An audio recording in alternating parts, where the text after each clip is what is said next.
तो dear student, आप सभी का स्वागत है ज्ञान जीएस के ऑफिशियल यूट्यूब चैनल पर। तो जैसा कि आप सभी लोगों को पता है कि हमारी जो जनरल साइंस यानी कि साइंस की सीरीज लगातार आपके सामने प्रस्तुत होती है। तो चलिए शुरू करते हैं। आज हमारी क्लास केमिस्ट्री की होगी और कल इसके बाद हम बायो को देखेंगे। ओके, तो चलिए शुरू करते हैं।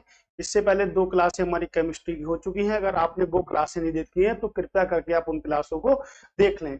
अब देखते हैं कि आज की क्लास में हमारे क्या बेहतरीन प्रश्न रहते हैं आपके सामने। तो चलिए आज के प्रश्नों की श्रृंखलाओं को देखते हैं। मैंने आपसे बोला था कि अच्छे से नोट्स को प्रिपेयर कर लें, क्योंकि हमारे एग्जाम में यही से प्रश्न आने वाले हैं। आपका किसी भी एग्जाम हो, कुछ भी आपका किसी भी स्ट्रीम का एग्जाम हो, सबका प्रश्न आपको यहीं से मिलेगा। आप लोगों को सभी को पता है कि पीडीएफ के लिए यहाँ से संपर्क करेंगे हम लोग। ओके, नंबर ही भी आपके लिए व्हाट्सएप है, टेलीग्राम ग्रुप से भी आप ज्वाइन हो सकते हैं यहाँ से। तो चलिए, तो प्रश्न है पहला कि मीठा शीतल पेय का प्रमुख घटक क्या है। अगर ओवरऑल बोले तो मीठा शीतल पेय का अगर प्रमुख घटक की हम बात करें तो H2O होता है, यानी क्या होता है, हमारा पानी होता है। लेकिन पानी में 90% हिस्सा जो होता है भाई हमारा मीठे जल को बनाकर हमको देता है। तो 90% जो हिस्सा होता है वो किसका होता है? कार्बोनेटेड जल का, हाइड्रोक्लोरिक जल का, फास्फोरिक अम्ल का या कैफीन का। अगर हम बात करेंगे इनमें से कोई नहीं तो हमारा ऑप्शन सही होगा। क्या ऑप्शन सही हो? कार्बोनेटेड जल। ठीक है, अगर हम जल की बात करें तो H2O को हम क्या बोलते हैं? हाइड्रो ऑक्साइड बोलते हैं।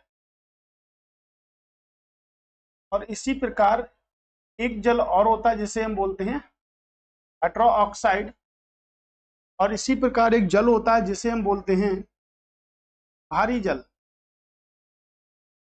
तो भारी जल जो हमारा होता है, इसका जो फार्मूला होता है वो H की जगह क्या होता है? T। तो हम इसे क्या बोलते हैं? Deuterium oxide. इसे हम ड्यूटेरियम ऑक्साइड बोलते हैं,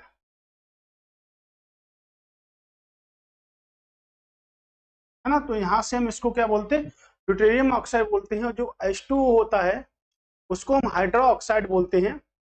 ओके, तो जैसे हाइड्रोक्लोरिक जो अम्ल हो गया आपका, फास्फोरिक अम्ल हो गया। इसके बाद हम बात करते हैं कैफीन की। अगर मानव शरीर की बात करेंगे तो मानव शरीर में ओवरऑल जो जल का प्रतिशत होता है वो 60 से 70% होता है। अगर वहीं हम बात देखेंगे कि नवजात शिशुओं में कितना होता है, तो नवजात शिशु में आपका 75% होता है। उसके बाद हम बात करेंगे कि जो वयस्क पुरुष जो हो गए, कि वयस्क पुरुषों में अगर हम बात करेंगे तो आपका 60 से 65% होता है वयस्क पुरुषों में। और यहीं से अगर हम बात करें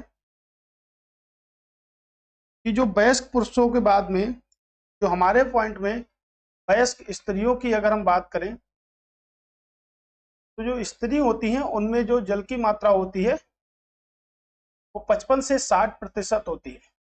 तो जल जो होता है वो हमारे शरीर के भार के अनुसार होता है। जितना हमारा भार होगा उतना हमारे शरीर में क्या होगा? जल होगा। तो जल की मात्रा किस पर निर्भर करती है? तो जल की मात्रा जो निर्भर करती है वो किस पर निर्भर करती है? आपके भार यानी कि पेट पर निर्भर करती है, राइट। तो जल की मात्रा जो होगी वो पेट पर निर्भर करेगी हमारे, और यहीं से जल होता है। कैफीन की बात करेंगे तो चाय हो गया आपका, कॉफी हो गया, शीतल पेय में भी कैफीन होता है आपके। तो ये क्या करते हैं? ये थकान व निद्रा को दूर करते हैं। थकान व निद्रा को दूर करते हैं। तो इसमें क्या पाया जाता है? कैफीन पाया जाता है, राइट। तो इस तरह होगा, कार्बोनेटेड जल हमारा होगा पहला सही आंसर होगा। निम्नलिखित में से किसे एस यानी कि मुक्त भस्म कहा जाता है? Na2CO3, NaHCO3, K2CO3, CaCO3। ठीक है, क्या है आपका? मुक्त भस्म किसे कहा जाता है? प्रश्न आपका है कि मुक्त भस्म किसे कहा जाता है, बताइएगा क्या होगा हमारा राइट आंसर।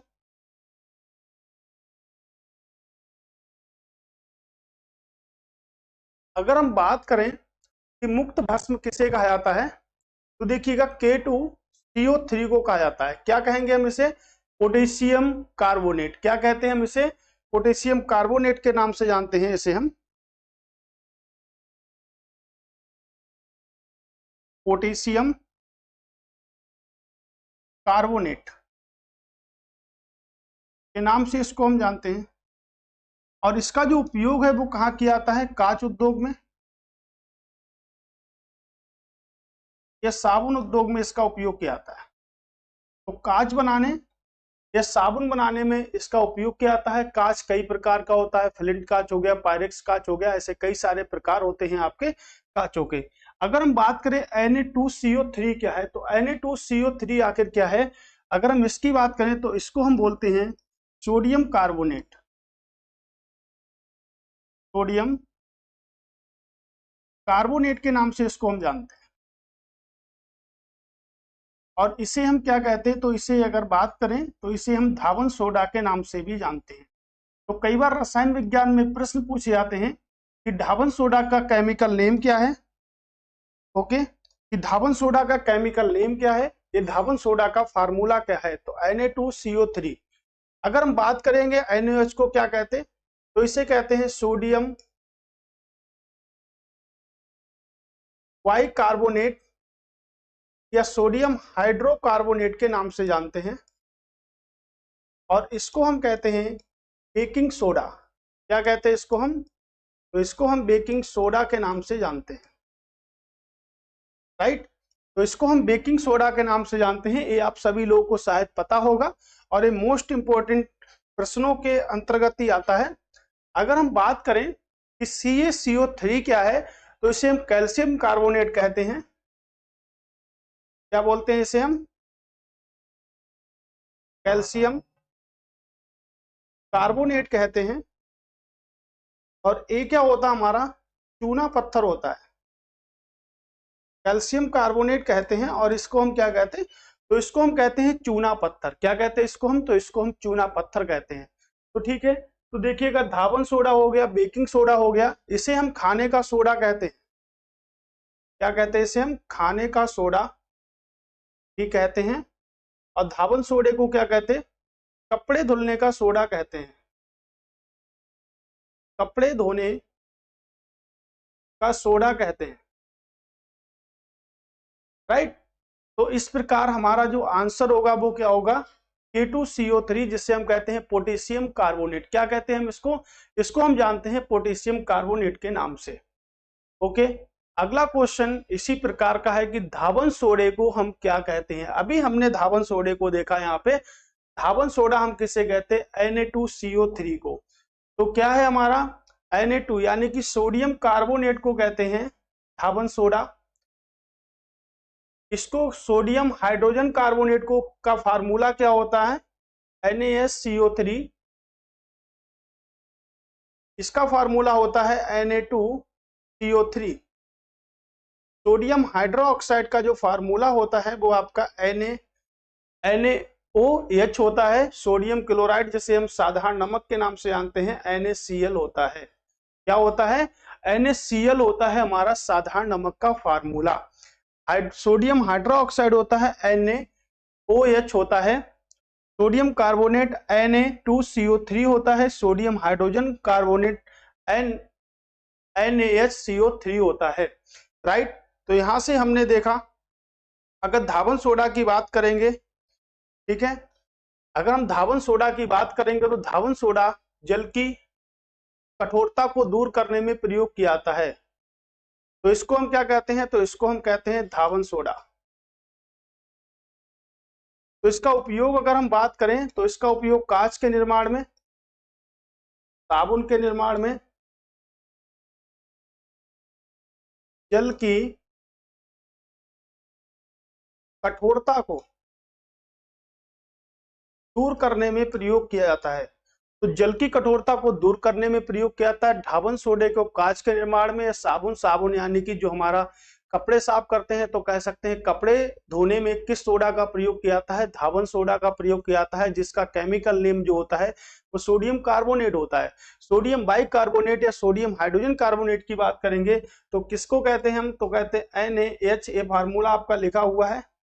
इसे हम क्या कहते हैं, इसे हम बेकिंग सोडा के नाम से जानते हैं, इसे हम खाना बनाने वाले सोडा के नाम से जानते हैं। ओके, राइट हो गया यहां से। तो चलते हैं अगले प्रश्न की ओर। अगला प्रश्न देखते हैं कि अगला प्रश्न हमारा क्या है। देखिएगा, पढ़िएगा अगला प्रश्न। अगला प्रश्न है कि खट्टे दूध में कौन सा अम्ल उपस्थित होता है। शायद सभी लोगों को पता होगा, बहुत ही सरल प्रश्न है कि खट्टे दूध में कौन सा अम्ल होता है। अगर हम बात करेंगे क्या होता है, दूध से दही बनने की प्रक्रिया, ठीक है, दूध से क्या बनता है, दही बनता है। तो दूध से दही बनने की प्रक्रिया क्या कहलाती है, किण्वन कहलाती है। तो दूध का दही बनना किसके कारण होता है, जीवाणु के कारण होता है। और जीवाणु की जो खोज करी है वो किसने करी है, आपके ल्यूवेनहॉक ने। तो ल्यूवेनहॉक ने जीवाणु की खोज की है। तो जीवाणु के माध्यम से ही दूध का दही बन जाता है। दूध का दही बनना एक कैसा परिवर्तन है, तो एक रासायनिक परिवर्तन है, एक केमिकल चेंज है, यानी कि रासायनिक परिवर्तन है। राइट, तो यहां से रासायनिक परिवर्तन है। और जीवाणु का जो नाम होता है वो होता है लैक्टोबैसिलिस।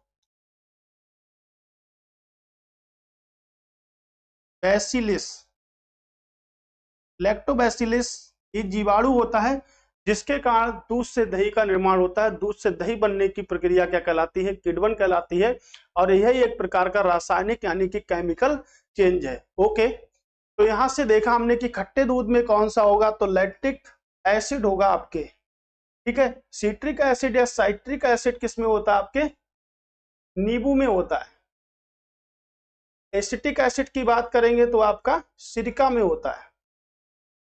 इसमें होता है, सिरका में होता है। ऐसे ही अगर हम बात करें कि टाइट्रिक एसिड किस में होता है, तो टाइट्रिक एसिड आपके इमली में होता है, आंवला में हो सकता है टाइट्रिक एसिड। मैलिक एसिड की बात करेंगे तो आपका सेब में होता है।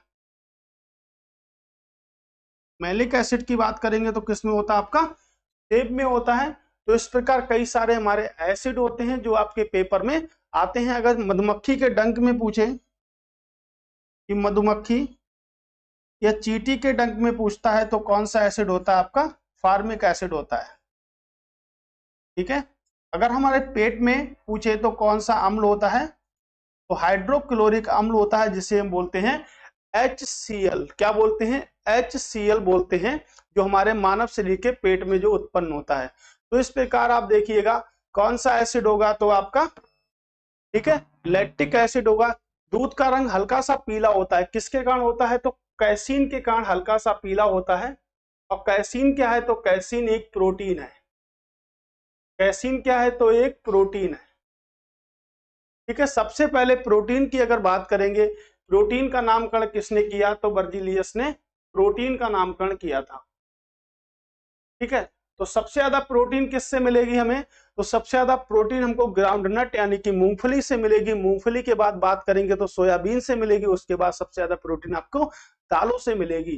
तो यहीं से हमने देखा कि दूध का रंग पीला होता है, कैसीन क्या है, प्रोटीन है। ओके, चलिए, जब जल में हाइड्रोजन के द्रव्यमान और ऑक्सीजन के द्रव्यमान का अनुपात हमेशा होता है, तो कितना अनुपात होता है, 1:2, 1:8, 1:8 और 1:1 या 2। अगर हम बात करें जल में हाइड्रोजन की बात कर रहा है, अगर जल में बात करते हैं तो 1 यूनिट होता है, ठीक है। और अगर ऑक्सीजन की बात करेंगे तो 16 यूनिट होता है। लेकिन अगर हाइड्रोजन की बात करेंगे तो आपका 1 होता है, और क्या होता है, इसमें 8 होता है, ठीक है। तो यहां से कितना होगा, आपका 1:8 होगा, ठीक है। हाइड्रोजन की अगर हम बात करें तो देखिएगा, हाइड्रोजन को अच्छे से समझिएगा। हाइड्रोजन जो है उससे आवारा तत्व कहा गया है। क्या कहा गया है, अनाथ या आवारा तत्व कहा गया है आवर्त सारणी में। आवर्त सारणी को किसने दिया था, तो आवर्त सारणी को मेंडेलीफ ने दिया था। आवर्त सारणी को किसने दिया था? तो आवर्त सारणी को मेंडेलीफ ने दिया था। और इसके समस्थानिक होते हैं। तो समस्थानिक क्या होते हैं?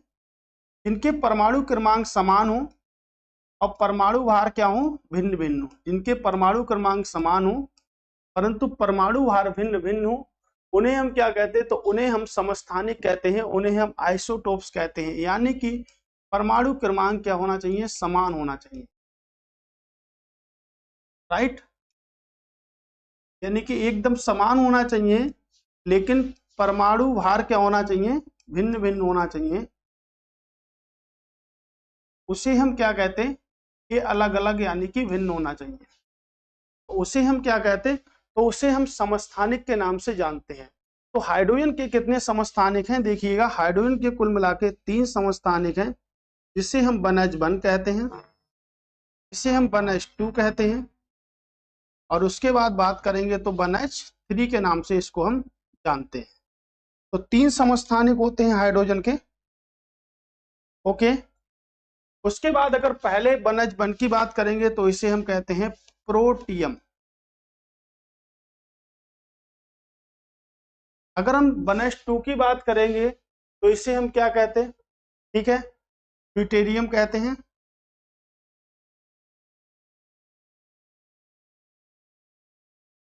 और अगर हम बात करें 1s3 को तो इसे हम ट्रिटियम कहते हैं। अब बात ये आती है कि इसमें कितने प्रोटॉन होते हैं, कितने न्यूट्रॉन होते हैं, कितने इलेक्ट्रॉन होते हैं। तो देखिएगा, प्रोटियम की अगर बात करेंगे तो प्रोटियम में आपका एक प्रोटॉन होता है और एक इलेक्ट्रॉन होता है। ड्यूटेरियम की बात करेंगे तो एक प्रोटॉन, एक न्यूट्रॉन और एक इलेक्ट्रॉन।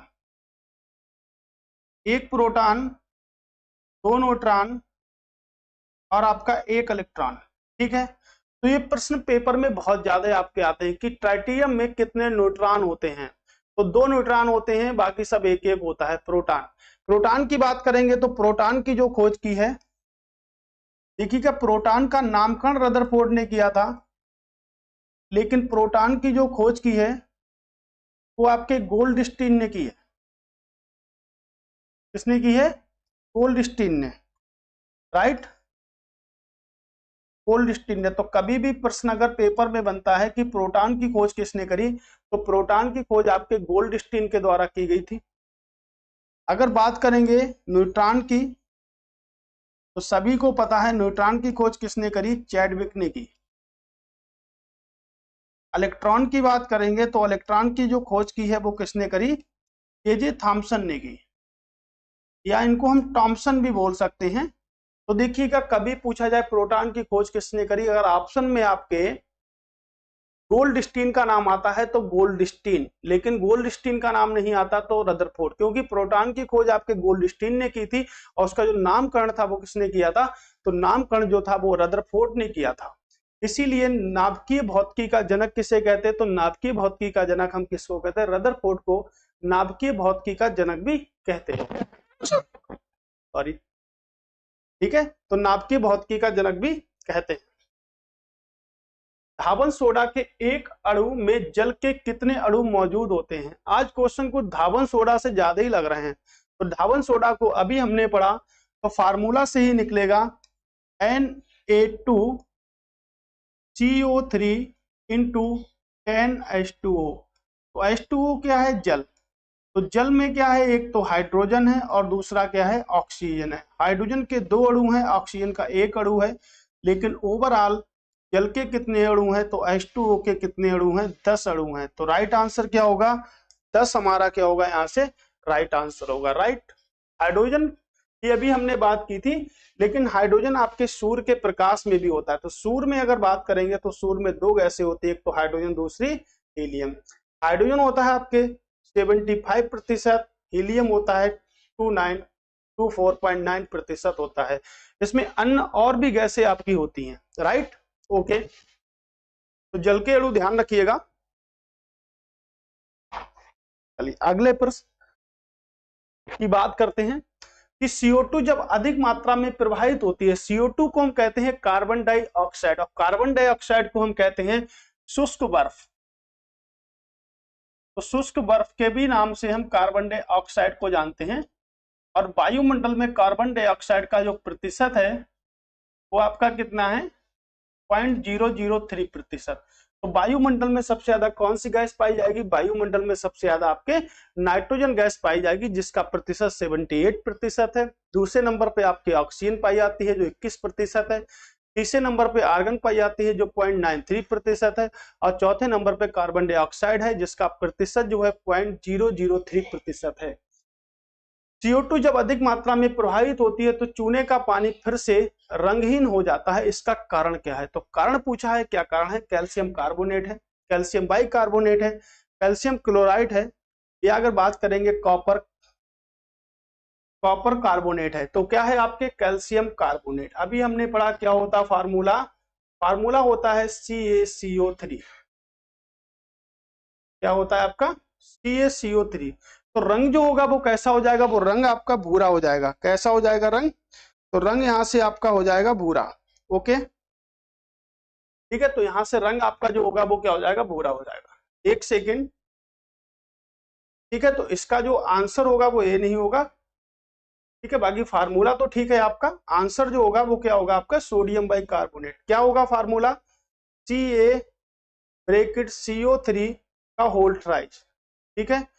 तो कैसा रंग हो जाएगा आपका, तो रंग हो जाएगा श्वेत।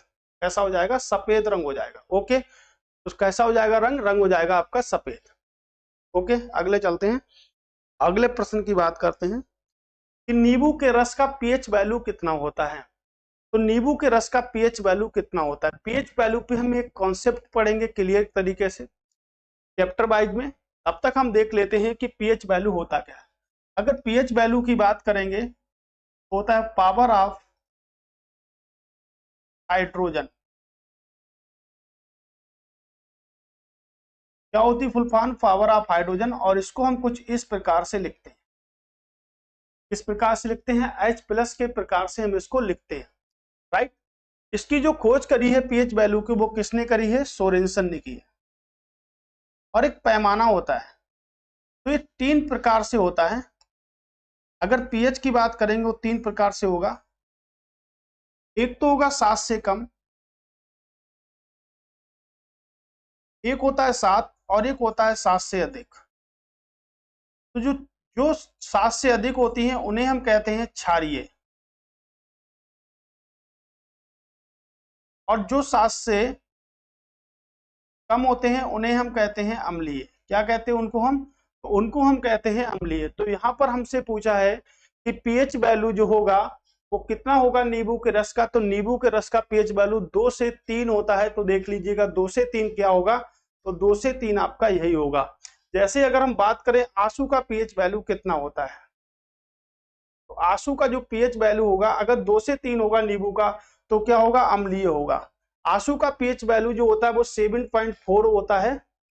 और अगर हम ब्लड की बात करें, रक्त की बात अगर करते हैं, तो रक्त का भी पीएच वैल्यू कितना होता है, 7.4 होता है। कितना होता है, 7.4 होता है। जल का पीएच वैल्यू कितना होता है, 7 होता है। देखिएगा जल का पीएच वैल्यू कितना होता है, तो जल का पीएच वैल्यू 7 होता है। तो जल कैसा है, जल उदासीन है। ओके, तो ना तो रंगहीन है, ना तो गंधहीन है, ना तो स्वादहीन होता है जल हमारा। तो जल का जो वैल्यू होता है पीएच वो कितना होता है आपका, 7 पीएच वैल्यू होता है। आप हमें कमेंट बॉक्स में बताएंगे कि समुद्री जल का पीएच वैल्यू कितना होता है।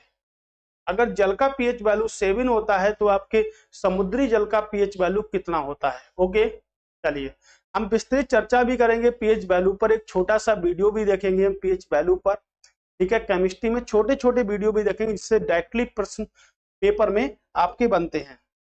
निम्नलिखित में से प्रश्न है कि निम्नलिखित में से कौन सी धातु एक ऑक्साइड और हाइड्रोजन बनाने के लिए वाष्प से क्रिया करती है।